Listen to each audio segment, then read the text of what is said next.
hayriyenin muzır manileri olur. Şeyatinu insu cin bu hizmetin hadimleriyle çok uğraşırlar. Ama her sınıf, her birim dünyanın dört bir yanında.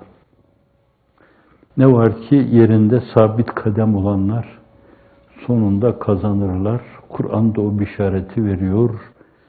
Vel akibetü lil muttakin diyor.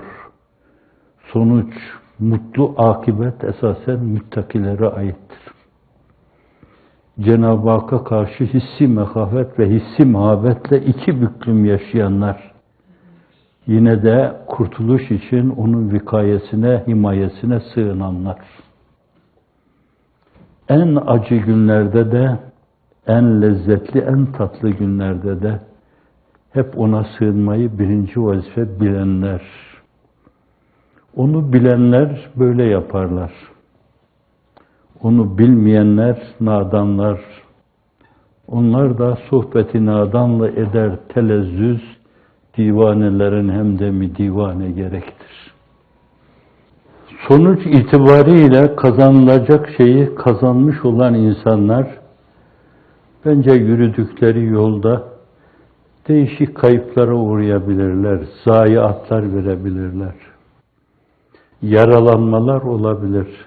Fakat netice itibariyle bir şehit gibi kazanacaklarını kazanmışlarsa şayet bence müteessir olmamalılar.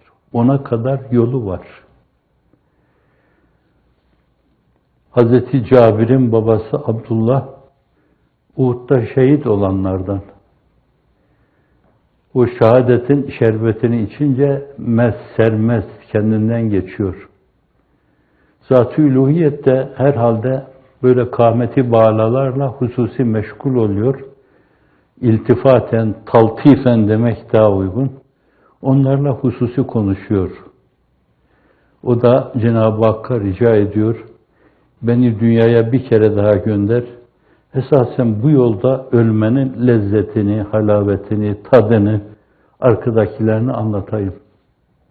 Cenab-ı Hak buyuruyor ki, gönderme yok yani buraya geldikten sonra. Ama ben senin bu duyduğun şeyleri peygamber vasıtasıyla onlara iletirim. Evet, kazanıyor. Yani 1-2 senelik Müslüman. Fakat dikey yükselişle öyle bir zirve yapıyor ki, dağlar ayağının altında onun Lut Gölü'ne dönüyor. Öyle bir zirve yapıyor. Evet, geriye dönelim. Sonuçta bir insan kazanıyorsa şayet, bence o yolda kaybettiği şeylere hiç müteessir olmamalı. Şair Nefi'nin 4. Murat karşısında onun ölüme götürdüğü anda dediği bir söz vardır. Ne dünyada sefa bulduk, ne ehlinden recamız var, ne dergâh-ı hudadan ma-edaya ilticamız var. İltica edilecek, yönelilecek bir yere yönelmişseniz, zannediyorum dünyadaki bütün iltifatları ayaklarınızın altına alırsınız. Ezerken onu az görürsünüz. Üzerinde raks etmeye durursunuz. Eğer gözleriniz öbür aleme müteveccihse, güneşe doğru yürüyorsanız şayet, gölgeniz sizin ayaklarınızın altında veya arkanızdandır. Biraz da ayaklarınızın altında, biraz da arkanızdadır. Önemli olan güneşe doğru yürüme. Cenab-ı Hak öyle yapsın. Bu çok kolay değil. Yine dendiği gibi kulluk, sırattan geçme gibi bir manada zordur. Tekalifi ilahi var. İbadetleri hakkıyla yerine getirme gibi külfetler var. Abdest alma var, namaz kılma var, oruç tutma var. Bunları takliden o işi yapanlar gibi değil, aynı zamanda derinden, vicdanında duyarak yapma var. Ben tam görülüyor gibi olma mülahazasıyla yapamadım. Bir arkadaşınızdan duymuştum. Demişti ki ben 4 yaşında namaza başladım. Fakat istibrada o mevzuda abdestime tam dikkat etmiş miydim, etmemiş miydim? Namaza başladığım günden 20 yaşına kadar o meseleyi idrak edeceğimine kadar kıldığım namazların hepsini bazı günler 40 rekat, Bazı günler 50 rekat kılarak hepsini kaza etmiştim. Eğer namazı doğru kılıyorsanız bir yönüyle bu da bir cehd ve gayret ister. Görülüyor olma mülahazasıyla. Tabi bir de görüyor olma mülahazası o Cenab-ı Hakk'ın sonunda lütfedeceği bir şeydir. Allah huzurunda kemerbeste ubudiyet içinde durarak, tir tir titreyerek, biraz evvel dediğim gibi gözler açık olacak ama fakat orada hayal dünyanızda neler neler. Kur'an'ın ayetlerinde ondan ona atlarken, kelimeden kelimeye atlarken, maktadan maktaya atlarken, değişik alemlerde dolaşıyor gibi. Hep böyle görüyor olmaya namzet bir insan gibi hareket etmeli. Görülüyor olma mülahazasını çok derince değerlendirmeli. Yüreği çatlayasıya. Niçin öyle namaz kılamadım? Neden hayvanlığım yine üzerimdeydi? Öyle namaz kılamadım. İşte zor, gördüğünüz gibi sırattan geçme gibi zor bir şey. Zekat verme de alın teriyle kazanıyorsun, veriyorsun. Yine zor. Hacca gitmede yine kazandığın şeyle gidiyorsun. Haçta da bir kısım vazifeler var. Yine zor. Allah yolunda yürüdüğünden dolayı başına sağanak sağanak bela ve musibetler geliyor. Sözün bidayetinde ifade edildiği gibi. Umuru hayriyenin mızırmanileri olur. Şeytanlar ordularını seferber ederler. Ateş derler. Bir ateş poligonunda onların hedefinde bulunuyor gibi olursunuz. Şakır şakır mermiler yağar üzerinize. Ne mermileri yağar? Terörizm mermileri yağar. Efendim, asi insan mermileri yağar, yağar. İtibarsızlaştırma mermileri yağar. Sizi ademe mahkum etme mermileri yağar. Bunlar çok kolay şeyler değildir. Bütün bunlar karşısında fasabrun cemil vallahul müstehan ve la ma tesifun. Allah'ım sabrı cemil. Sabrı cemil de Hazreti Yakup Aleyhisselam tarafından ifade edilmiş. İnnemâ eşkû bessi ve huzni ilallah. Allah'ım dağınıklığımı ve tasamı sana arz ediyorum. Şikayetim sana. Ben kendimi sana şikayet ediyorum. Ağır geldi bu işler. Eğer içime olumsuz bazı şeyler doğduysa, kafama bazı şeyler girdiyse, nöronlarda bir kirlenme olduysa, ben bu perişan halimi sana arz ediyorum. İnnemâ eşkû bethi ve huzni ilallah. Bazıları şikayeti ilave etmiş. Kur'an'da yok. Bazıları kemedi bir ilave etmişler. Bessi ve huzni ve şikayeti ve kemedi. Belki bazıları da günümüzde şunu ilave ediyordur. Ve evcai ve eskami ve emradi ve aradi eşku ileyke. Maruz kaldığım bütün bu şeylerin hepsini sana arz ediyorum. Bu arz meselesi sadece bir yönüyle nazlanma değil. Niyaz sadedinde sabır kahramanı Hazreti Pir'e ait bu tabir. Eyyub Aleyhisselam gibi. İnni messeniyeddur ve enteremur rahimin. O da o Rabbi kelimesini ilave ediyor. Kur'an'da öyle değil. Ve Eyyub'e iznâda Rabbehu, Rabbine nida etti diyor. Rabbine nida ettiğine göre herhalde Rabbi demiştir. Rabbi inni messeniyeddur ve enterhamur rahimin. Rabbim bana zarar isabet etti. Arz-ı hal. Sahibine arz-ı hal. Öyle birine arz-ı hal edeceksiniz ki problem nedir onu çözebilsin. Dolayısıyla bence dilencilerin kapısına dilencilik mülazasıyla gitmemek lazım. Dünyada sultanlığı ihraz eden insanlar bile bence dilenci sayılırlar. Onların elindeki şeylere zerre kadar tenezzül etmemek lazım. Dünya sultanlığı bile olsa tenezzül etmemek lazım. Çünkü Allah'a kulluk hiçbir şeyle değiştirilmeyecek kadar çok yüksek bir payedir. Bütün kulluklardan sıyrılmanın yolu da Allah'a kulluktan geçer. Kendini bir şey zanneden insanlardır ki esasen Allah'a kulluğun tadını, zevkini duymamış ve tadmamışlardır.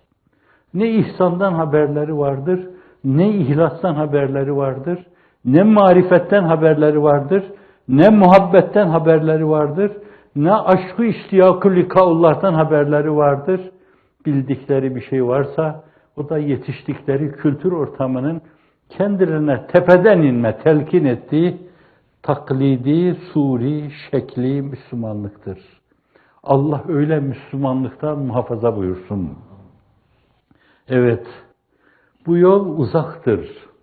Sırattan geçme kadar zor.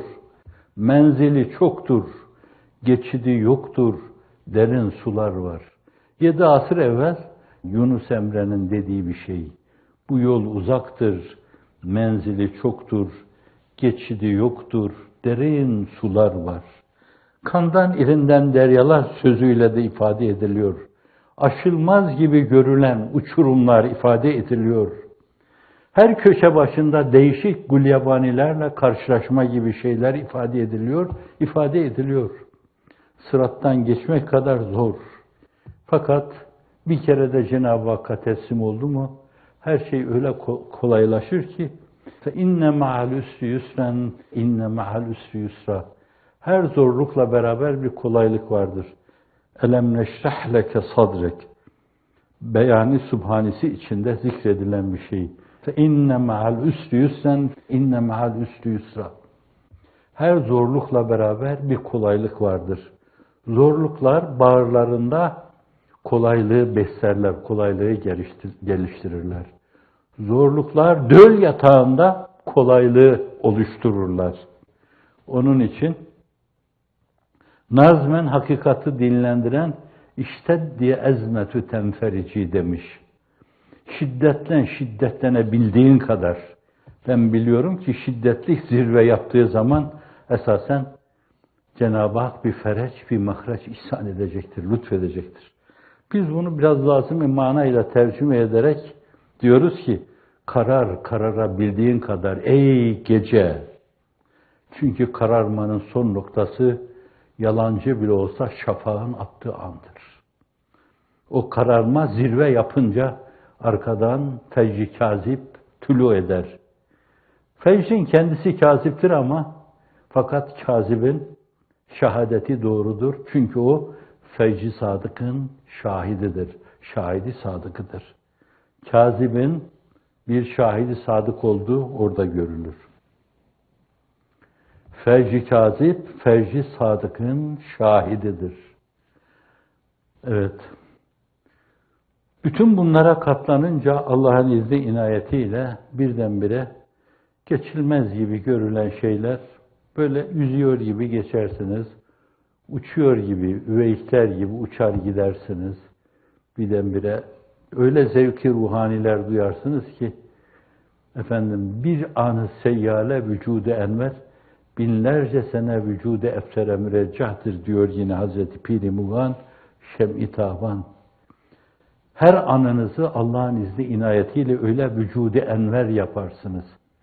Ve bunlar ahiret hesabına size neler ve neler kazandırır. ızdırap en makbul dualardan daha makbul bir duadır. ızdırapsız sineler sökülüp köpeklere atılacak bir lokmacık etten ibarettir. Din için, diyanet için, ızdırap çeken kardeşler için, bacılar için, evlatlar için, çocuklar için, gençler için, ihtiyarlar için, şerden kaçarken deryada boğulanlar için, eşkıya tarafından derdest edilip yakalananlar için ızdırap çekmek bu önemli bir ibadettir Allah nezdinde. Böyle bir muzdaribin iniltileri sürekli la ilahe illallah çekmeye mukabil nezd-i ülhiyette hora geçen hususlardandır. Ama bu mevzudaki duygusuzluk, hissizlik, o da biraz evvel arz ettiğim gibi, kalp öyleyse şayet bir bıçak çal, kes, onu şeylerin önüne at, bari onlar yesinler, onlar istifade etsinler. Senin işine yaramamış o demek. Evet. Emmen yucibul muttarre izâ dehâhu ve yekşifus sû. Muzdarın yakarıp yalvarmasına icabet eden Allah'tan başka kimdir? O öyle yalvarıyorsa Allah da Celle Celaluhu o ızdıraplı, o ızdırarlı tabloyu değiştirir. Allah'ın kendi inayetiyle inşirah vesilesi olabilecek tablolar, pozisyonlar lütfedecektir. Yine o Hazret diyor, bazı peygamberler gelmiş ki belki hiç ümmeti olmamış yani. Belki bir tane olmuş, belki iki tane olmuş. Ama bunu yanlış anlamamak lazım yani. O Hazret öyle diyor da esasen ihlas hususuna dikkatleri çekme mevzunda diyor. Onlar o peygamberliği yüksek payesinin sevabı neyse, nezdü ülûhiyette kıymet harbiyesi neyse mutlaka ona mazhar olmuşlardır. Üveyk gibi kanatlanmış, yine rü'yet ufkuna yükselmişlerdir. Ben razıyım sesiyle sermest olmuş kendilerinden geçmişlerdir. Ama ihlasları esasen bir hakikati ikame etme mevzudur. Fakat onların işte Hz. Zekeriya Aleyhisselam gibi testereyle biçilmesi, Hz. Yahya Aleyhisselam gibi şehit edilmesi, Hz. İsa Aleyhisselam gibi haşa ve kella bir şakı gibi takibe maruz kalması, onun akıbetiyle alakalı Kur'an-ı Kerim'de geçen farklı iki ayet, Yuhanna İncil'inde anlatılanlarından farklı yani iki ayet var. İnni müteveffike ve rafiuke ileyye ve mutahhirke minellezine keferu diyor. Tefsirlerde öldürülmediğini ifade eden zatlar antiparantez arz ediyorum. Allah Celle Celaluhu vereceği her şeyi tas tamam verdi, tevfiyede bulundu. Manasını veriyorlar. Her neyse bu detaylara girmeyelim bunu. Şimdi o bile giderken işte 11 insan arkada bırakıyor. Ruhullah yani. Meryem validemiz gibi birinden dünyaya geliyor. Herhangi bir erkek değil, doğrudan doğruya ruhullahın telkihiyle meydana geliyor. Ve öyle yetişiyor aynı zamanda. Annesinin burnundan düşmüş gibi yetişiyor. Daha kucaktayken dünyaya gelir gelmez, o ses onun sesi ise Kur'an-ı Kerim'de buyurulduğu gibi. Hani anne telaş içinde, ya leyteni mittu kable haza ve kuntu nesyen mensiya diyor. Ah keşke ölseydim de unutulup gitseydim diyor. Bu iffetin söylediği şeylerdir diyor.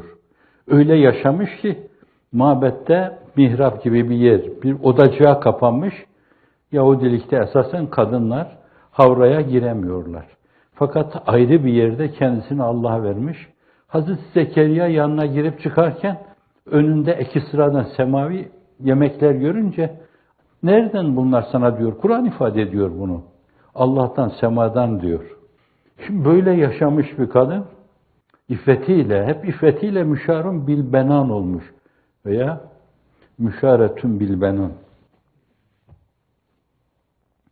olmuş. Şimdi ona bu yapılan şey öyle ağır gelir ki ya leyteni mittu kable hâzâ ve kuntu nesyen mensiya. Aşağıdan bir ses geliyor. Fenâdâ min tahtiya ellâ tahseni kad ceale rabbuki tahtaki seriyya diyor.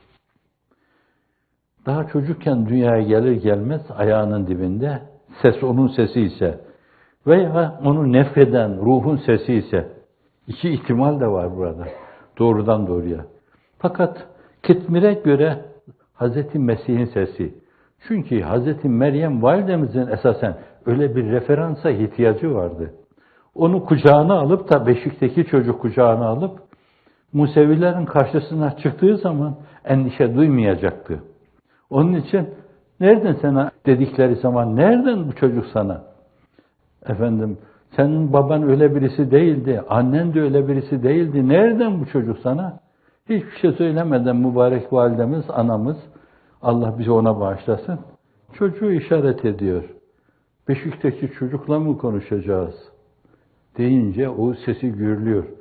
O kadar emin ki validemiz. Şeye benzetiyorum ben bunu hep bu ayeti dinlerken. Çünkü en çok dinlediğim yerlerden birisi Meryem Sure-i Cellesi çok dinlediğim yerlerden birisi. Hafızların hemen belki 30 tanesinden ayrı ayrı dinlemişimdir onu. Seyyidina Hazreti Musa'nın Tur-i Sina'da esasen öyle referans olabilecek öyle bir şeyden geçmesi gibi. Yani birdenbire al asayı güç sihirbazların karşısına çık. Orada birdenbire asanın yılan olması kobra gibi böyle, dinozor gibi İnsan üzerine gelince orada korkar, titreyebilir. İlk defa bir şeyle karşılaştığı zaman elin bembeyaz olması filan, yani bunlar sürpriz şeyler. İnsanda ciddi heyecan uyarabilir. Haşa ve kella, her dediğini doğru diyen ve dediği şeylerle başkalarını tesir altına alan koca peygamber orada haşa ve kella panikleyebilir. Cenab-ı Hak evvela Tur-i Sina'da, mukaddes Tur diyor orada. Ayakkabılarını çıkar. Demek ki tecelligâh-ı ilahi orası. Orada Allah tecelli buyuruyor ona. Ayakkabılarını aleyk inneka bil vadil mukaddesi tuva buyuruyor Taha Sure-i Cellesi'nde. Fakat evvel orada bir tatbikat yaptırıyor. At asanı yere diyor. Çıkar elini diyor. Dolayısıyla Firavun'un karşısında yaptığı zaman, bunlar meydana geldiği zaman, sihirbazlar karşısında bunlar meydana geldiği zaman, hafif onların oyunları karşısında hife deniyor. Hafif, çok küçük, cüz'i bir telaş yaşıyor ama Cenab-ı Hak la takaf diyor. Endişelenme, korkma diyor sen. Ben hep ona benzetiyorum yani. Meryem validemiz Hazreti İsa'nın inni Abdullah efendim buraya geldiğinde çok rahat, kalbi itminan içinde onu işaret ediyor. Bu onun aynı zamanda hakikaten iffetli olduğunu da gösteriyor. Onların da ağzına fermuar vuruyor. Onu tanidenlerin ağzına fermuar vuruyor. İnne Abdullah, etaniyel kitap. Vuku muhakkak olan şeyler Arap dilinde mazi kipiyle ifade edilir. İleride Allah kitap, İncil verecek ona. Ahdi cedidi verecek. Ataniyel kitap ve cealeni nebiyya. İleride peygamber yapacak. Ve cealeni nebiyya diyor. Çocuk da. Henüz vazife gelmemiş. Ve cealeni nebiyya. Ve cealeni mübareken eynema kunt. Nerede olursam olayım Allah beni mübarek kıldı diyor. Onlara karşı diyor. Meryem validemizi itham edenlere karşı. Anasının şahidi. Evet. Nasıralı genç deniyor. Eski ayette de öyle deniyor. Nasıralı genç dolaşıyor her yerde. Hatta Hazreti Yahya, bunlar aynı zamanda halazade, birbirisiyle akraba. Onun konuşmalarını dinleyince sağda solda, o da güzel konuşuyor, bir peygamber, peygamber gibi konuşuyor. Fakat diyor galiba bundan sonra söz onun, söz senin, devran senin, sen konuş diyor. Hazreti Mesih öyle diyor. Ama bu büyük insan, İşte yürüyeceği yere neresiyse oraya yürürken arkada 11 insan bırakıyor. Çok doğru izler bırakıyorlar onlar. Allah alem onlarsa işte Hammam tefsirinde, Yasin'le alakalı Hammam tefsirinde Antakya'ya gelen elçiler onun elçileri orada. O Habibi Neccar ona ilk inananlardan bir tanesi oluyor. Ta Roma İmparatorluğu'nun içine giriyorlar, Romalıların içine. Onlar onlardan rahatsız oluyorlar. Büyük Konstantin Hristiyanlığı din olarak kabul edeceği ana kadar işkence görüyorlar. Hatta vebanın, taunun, değişik hastalıkların sari olduğu yerlerde onları ölüme mahkum ediyorlar. Fakat bıkmadan, usanmadan hakiki Hristiyanlığı oralarda telkin ediyorlar. Şimdi böyle 11 tane insan bırakıyor ama fakat sonra arkadan bir yönüyle sahili selamete çıkan binlerce insan onun bıraktığı izlerde yürüyor. Hazreti Yahya'nın bıraktığı izlerde yürüyor. Hazreti Zekeriya'nın bıraktığı izlerde yürüyor. İnsanlığın itaat tablosunun ruhuna yürüdüğü dönemde bazı siyer kitaplarında 100.000 insan vardı deniyor. Fakat en büyük Tabakat Sahabe kitabında İbn Hacer 10.000 insandan bahsediyor. Üstül Gabe'de 6-7 bin insandan bahsediliyor. Zannediyorum bu 50 bin, 100 bin diyen insanlar böyle yeni girmiş daha, yani dün girmiş, Efendimiz ruhun ufkuna yürümüş. Kadın, erkek, çoluk çocuk, hasta, halil, melil bunlar. İnsanlığın iftihar tablosu, yüzü suyu hürmetine var olduğumuz insan, peygamberlerin sultanı ki Türkçemizde biz Arapçasını kullanıyoruz. Sultan-ı Enbiya diyoruz. Peygamberlerin sultanı diyoruz. Üstad Necip Fazıl onun adına yazdığı kitapta adını kitabın şu şeyi koydu. O ki o yüzden varız. O ki o yüzden varız. Bu hadis diye rivayet edilen güzel bir sözün manası. hadis diye rivayet edilen güzel bir sözün manası. Levlak lemâ halaktul eflak. Sen olmasaydın gökleri yeri yaratmazdım. Yüzü suyu hürmetine. Manası doğru bunun. Çünkü onların manasını, o kitabı kebirin manasını, Cenab-ı Hakk'ın Murad-ı Sübhanesini bize anlatmasaydı şayet, gelip bize anlatmasaydı, belki her şey abes, boşu boşuna olacaktı. Her şeyin anlamlandırılması, mana kazanması onun sayesinde oldu. O bütün varlığa dil ve tercüman oldu. Ama konuşan Kur'an'dı. Fakat semadan alıp onu konuşturan oydu. Sus, kainat mescidi kebirinde Kur'an kainatı okuyor. Onu dinleyelim, onu virdi zeban edelim. Evet, söz odur, ona derler. Hak olup, haktan gelip, hak diyen ve nurani hikmeti neşreden yalnız odur. Ama onun tercümanı oydu. Hazreti Resulü Zişan'dı. Fakat ne oldu? Kendinden, kendi ruhunun ufkuna yürüdükten, çok fazla değil yani. Hemen 14-15 sene sonra iki tane süper güç İslam'ın vesayeti altına girdiler. Pers İmparatorluğu, Roma İmparatorluğu. Ordular bozuldu, kaçtılar. Ta Konstantin'e kadar kaçtılar. Konstantin soruyor, niye kaçıyorsunuz? Bizim ölümden kaçtığımız gibi onlar ölüme doğru koşuyorlar. Nasıl kaçmayacaksınız ki? Evet, öyle. Diyor. Zannediyorum Şibli'de görmüştüm bunu. Zannediyorum. Yanlış da aklımda kalmış olabilir. Mevlana Şibli, Hindistan'da. Evet, şimdi insanlığın iftihar tablosu bile arkada bu kadar insan bırakmışsa şayet bence o mesele küçümsenecek bir mesele değil. Bırakılan izler çok önemlidir. Bugün olmasa yarın Allah'ın izni inayetiyle.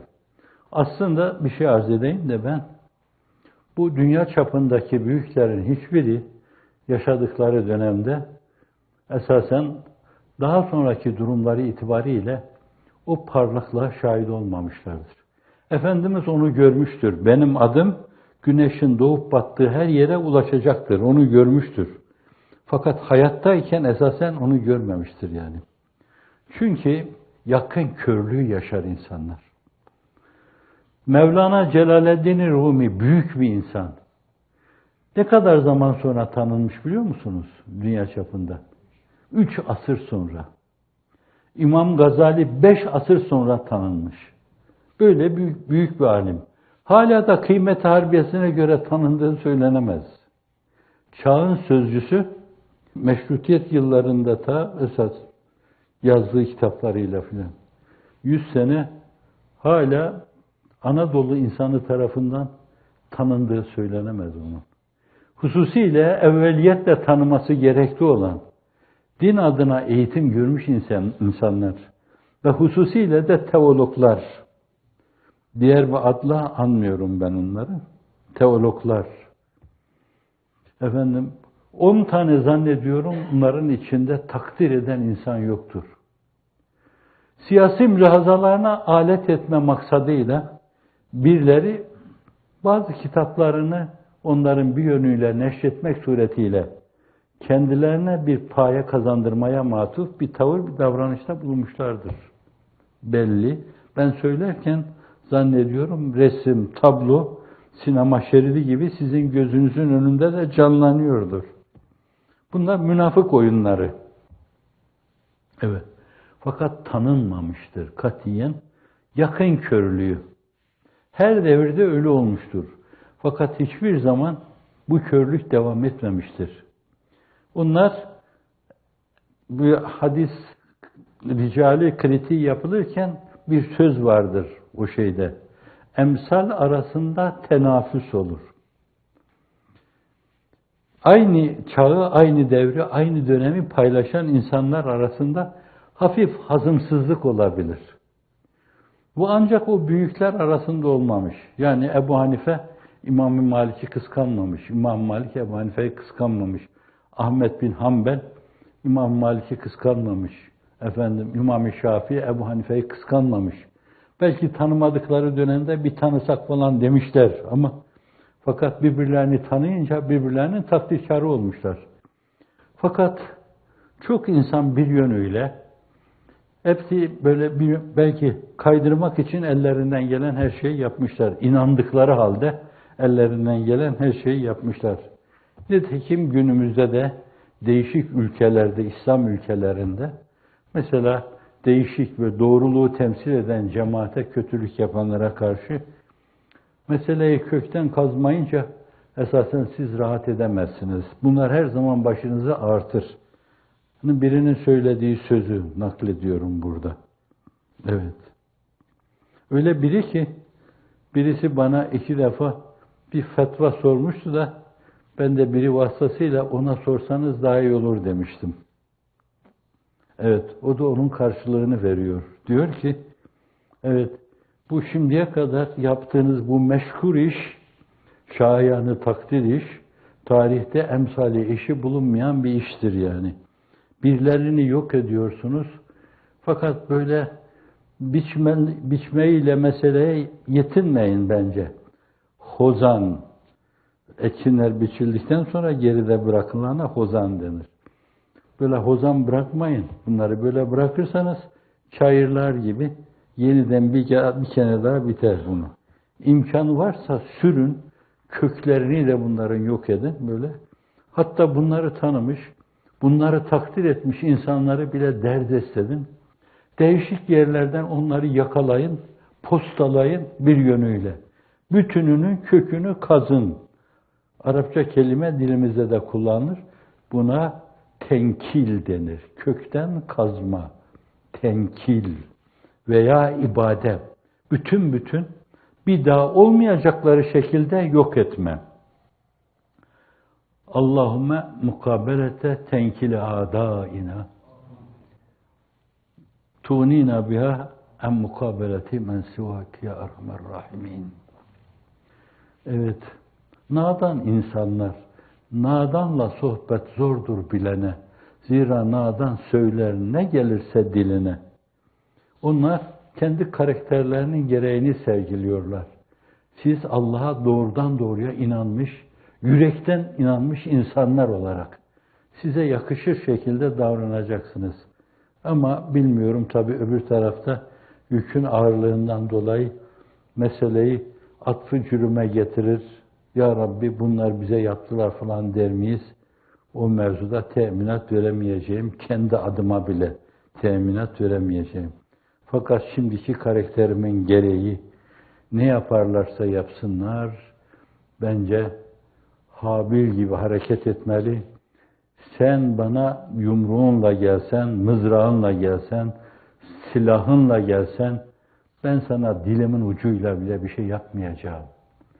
Evet, yaptığın şey itibariyle sen esas yaptığın şeylerle cehenneme gideceksin diyor. Allah Kabil'in akıbetinden muhafaza buyursun. Evet, belki bize yapılan tavsiye de insanlar içinde Habil-Kabil hikayesi hala devam ediyor. Göte Faust Mephisto demişti. Şeytan ve İnsan oyunu romanında. Oyun hala devam ediyor. Kıyamete kadar da devam edecek diyor. Oyun devam ediyor şu anda da. Bence orada aldanan ol da aldatan olma bence. İyilik yapan ol da kötülük yapan olma. Kötülük yapanlara karşı iyiliğe ihtiyaç duydukları zaman iyilik yapma mülahazasıyla otur kalk, onun rüyalarını gör bir yönüyle, kendini ona göre hazırlan. Bir yönüyle kendinde ön yargı oluştur. Şartlandır kendini, iyilik yapmaya şartlandır. Kötülük mülahazalarını unut, kim olursa olsun. Ve şimdiye kadar sizin arkadaşlarınız, işlerinde müşteriler çıkmış olabilir. O kadarmış onlar. Aldanmışlar onlar. İbn Selul'ün yoluna girmişler. İbn Selul'ün arkasına sap bağlamış olabilirler. Ama zannediyorum bunlar 1000'de 1'dir. 1999, belki virgül 9 Allah'ın izni inayetiyle hakikatta sabit kadem olmuş, Allah'ın izni inayetiyle doğru bildikleri yolda yürümeye devam etmişlerdir. Burada antiparantez şunu da arz edeyim. Kim olursa olsun esasen zerre kadar insanca davranıyorsa, Müslüman sıfatıyla davranıyorsa Allah katiyen onları karşılıksız bırakmaz. Vesselam.